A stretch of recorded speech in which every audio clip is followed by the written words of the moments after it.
Again, I do not want to speak for DeWanna Bonner, but Alyssa Thomas, her partner, who was the high scorer on the Mercury, did decide not to go to the post-game interview, of which the Mercury were fined for her not doing so. Alyssa Thomas had a record-breaking night with 32 points, 15 rebounds, and 7 assists. And then threw it all away. She broke league protocol and fans are furious. But here's the kicker. It wasn't just about a media rule. It's way more personal than that. How did one player go from hero to villain in the span of 10 minutes? Trust me, this is even wilder than you think.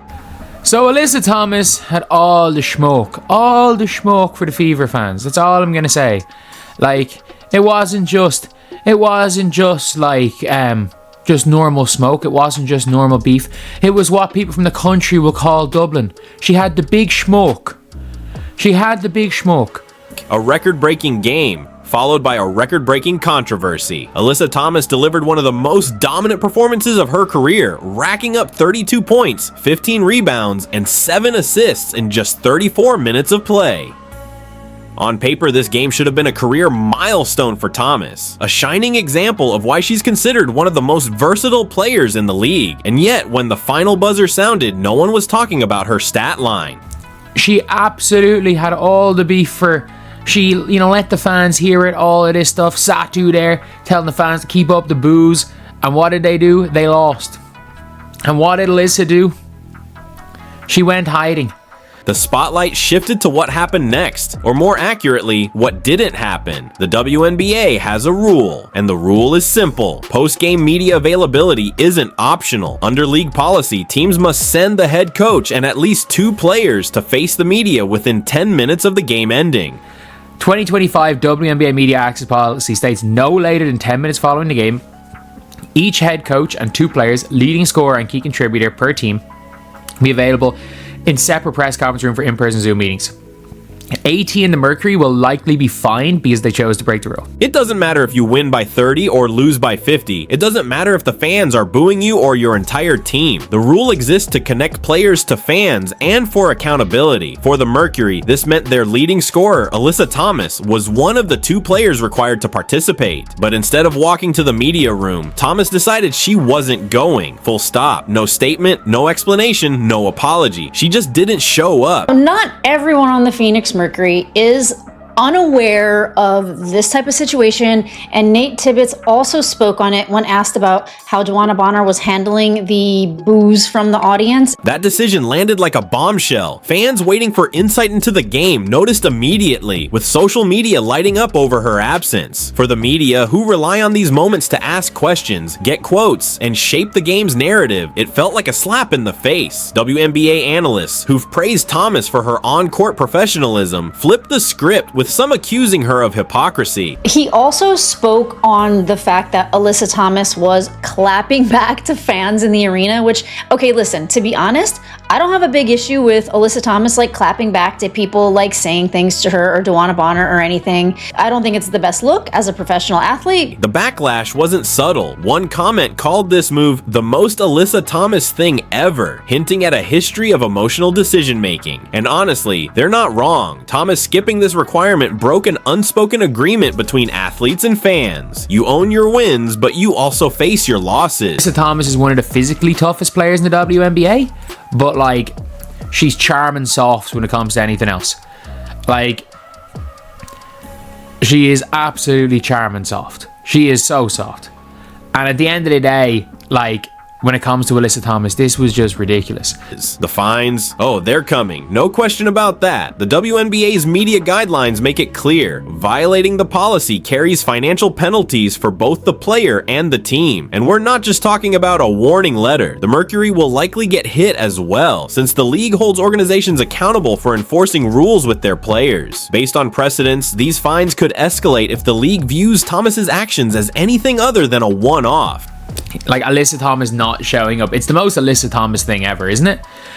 Talk a big game, and then when anyone does anything, negative towards you, let's just dodge. It is the most Alyssa Thomas thing ever. Here's why this situation goes beyond fines though. Thomas didn't just brush off a press obligation, she walked away from controlling the narrative. This game could have been remembered for her dominance despite the Mercury's loss. Instead, it's being overshadowed by one decision, an emotional one no doubt, but one that violates more than league policy. It crosses into a player's responsibility to represent their team, their fans, and honestly themselves.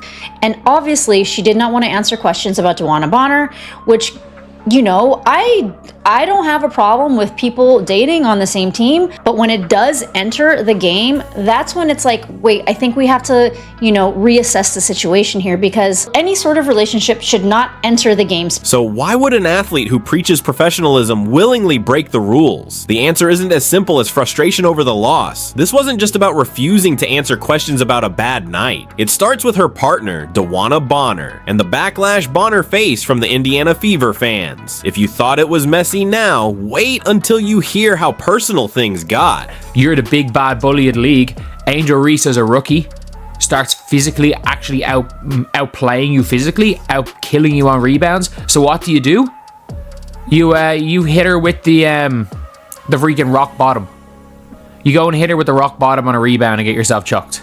The real story behind Alyssa Thomas's decision starts with someone else entirely. Her partner, DeWanna Bonner. The game against the Indiana Fever wasn't just another matchup on the schedule. It was Bonner's first trip back to Indianapolis after leaving the Fever. Now, for fans of the Indiana Fever, Bonner's exit wasn't exactly a storybook farewell. She left after only 9 games, and it wasn't on the best terms. But I don't understand how a player in a professional sport can ever think that someone who left a team and left the team in a lurch, like DeWanna Bonner left the Indiana Fever in a time of adversity when multiple players were injured. They had to sign hardship contracts. Fans weren't shy about labeling her departure as disrespectful. The narrative around her exit, requesting a trade, skipping travel with the team, fueled that energy. So when Bonner stepped onto the court with her new team, the Phoenix Mercury, the crowd made its feelings heard loud and clear.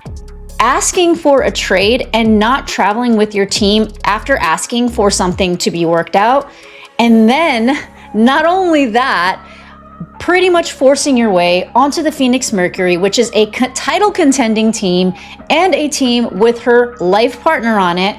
It just sounds very like I can get what I want when I want, and it doesn't matter what happens. From the moment Bonner's name was announced, the booing started. It was loud, it was intentional, and it didn't stop. Every time she touched the ball, the reaction came like clockwork. Let's be real, fans can be loyal to a fault, but this wasn't just about loyalty. To them, Bonner represented a player who didn't choose the Fever, who gave up on their team.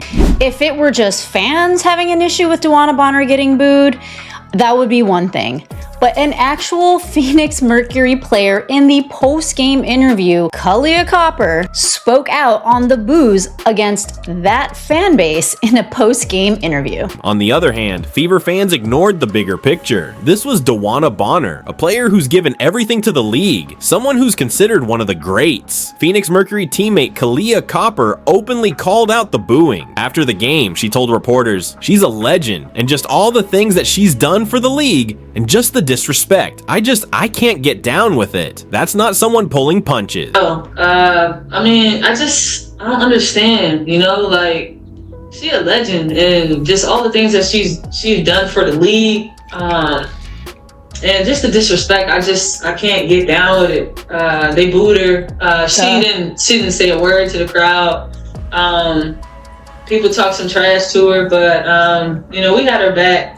For Alyssa Thomas, this wasn't just any game, it was personal. And if there's one thing we know about Thomas, it's that when it comes to Bonner, she's as ride or die as it gets. During the game, Thomas was reportedly interacting with the fans. And by interacting, I mean trash talking, letting them know she wasn't here for the way they were treating her partner. First of all, if you know or follow sports in like the slightest, you don't even have to be a fanatic to understand boos come with the territory. I have never seen a season without boos. Every time I go to a New York Liberty game and the Indiana Fever play, Sophie Cunningham just steps on the court or gets announced or anything, it's met with boos from the crowd.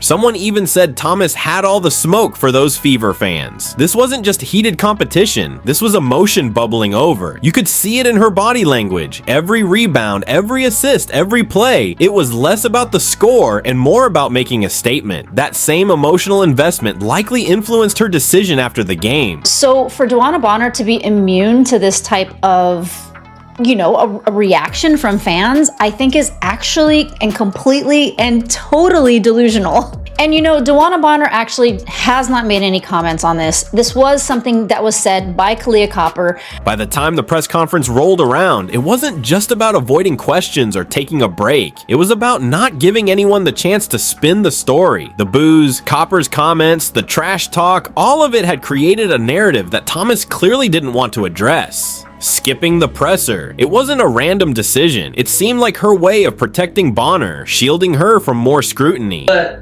it's just very distasteful for what their fan base is doing as far as when it comes to DB, because it's just like she's just the sweetest soul, and the situation didn't work for her, and that's just not what she wanted or whatever. But it's just, we don't need all of that. It's just unnecessary.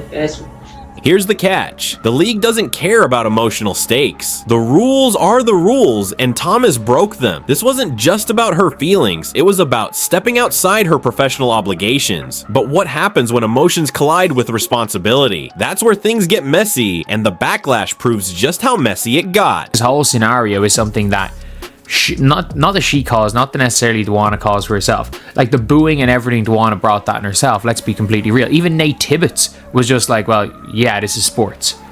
Like, we'll talk about that a little bit later, but like their coach was even like, well, yeah, this is sports. If you thought the WNBA would let Alyssa Thomas's decision slide, think again. The fallout was swift and brutal. When Thomas skipped the mandatory post-game press conference, she didn't just ignore a league policy, she practically dared the WNBA to make an example out of her. And according to the WNBA official site, the media availability rule has been broken by the Phoenix Mercury and was broken last night.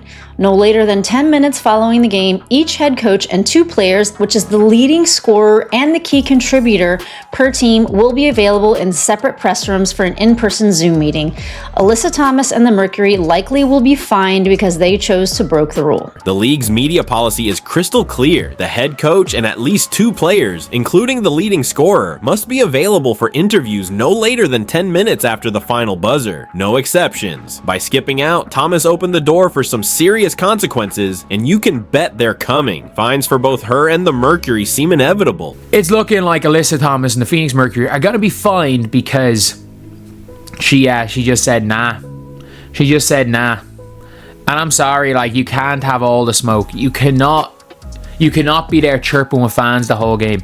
You cannot be allegedly telling fans DeWanna chose to join a real basketball team. You cannot be saying stuff like that and then hide. The WNBA has shown time and time again that they don't play around when it comes to enforcing their policies. If this isn't handled properly, the penalties could escalate, especially if the league interprets this as more than just an isolated incident. But let's be honest, the fines are the least of Thomas's problems right now. Fans online wasted no time calling her out. Social media, especially platforms like X, lit up with reactions, and the words unprofessional and cowardly kept popping up. He's a coward.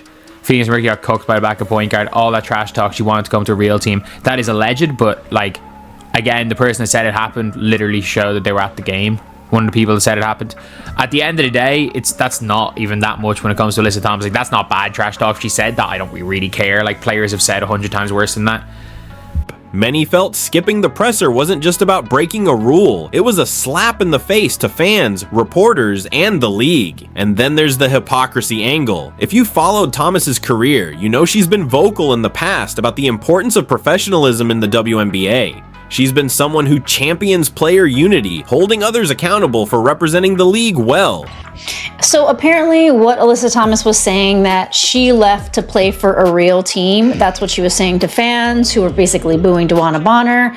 And I get it, as someone's partner, you want to stand up for them and whatever, but I don't know, Alyssa Thomas's like attitude the entire time, she was very smug when she was winning, and every time something didn't go their way, she was very upset. This move feels like a complete 180 from everything she's preached. The same fans who once praised her for being a leader are now questioning whether she plays by the same standards she expects from others. And let's get into the double standards, because this is where things get even messier. Critics didn't hesitate to bring up comparisons to players like Caitlin Clark. The argument, if someone like Clark had done the exact same thing, the backlash would have been 10 times worse.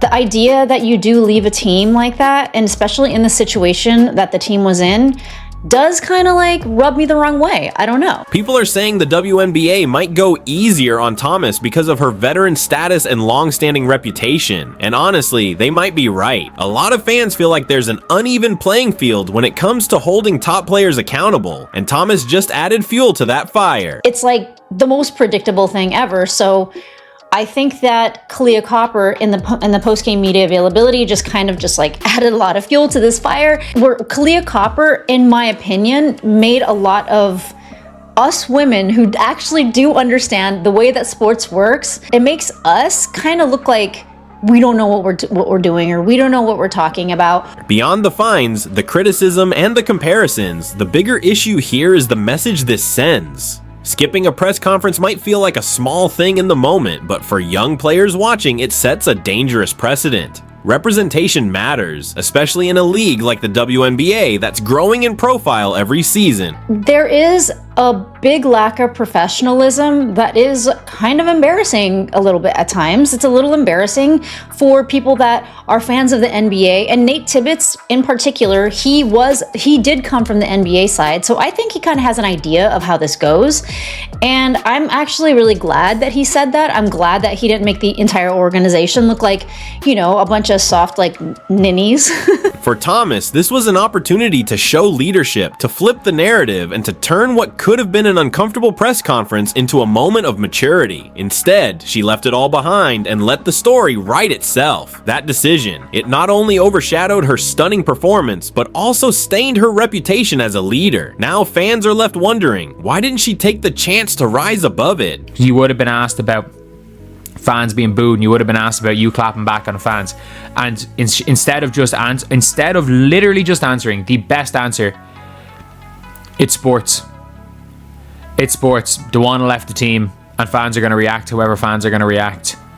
And we're playing against the Indiana Fever. Alyssa Thomas had the chance to turn this game into a defining moment of leadership. Instead, she let her emotions write the headlines. That choice didn't just cost her some goodwill with fans. It put a huge question mark on how athletes balance personal feelings with professional responsibility. To be completely honest, like, I don't think that this is something that is going to stick around forever. I will say this is one of the more surprising things that have happened. I would never expect any other player to expect anything other than any sort of boos towards Dewana Bonner at Gamebridge Fieldhouse. The WNBA is growing fast, and with that growth comes louder scrutiny. Players need to decide, will they step up to the challenge or crumble under the weight? So what do you think? Should the league crack down on Thomas, or does the emotional context change things? Let us know in the comments.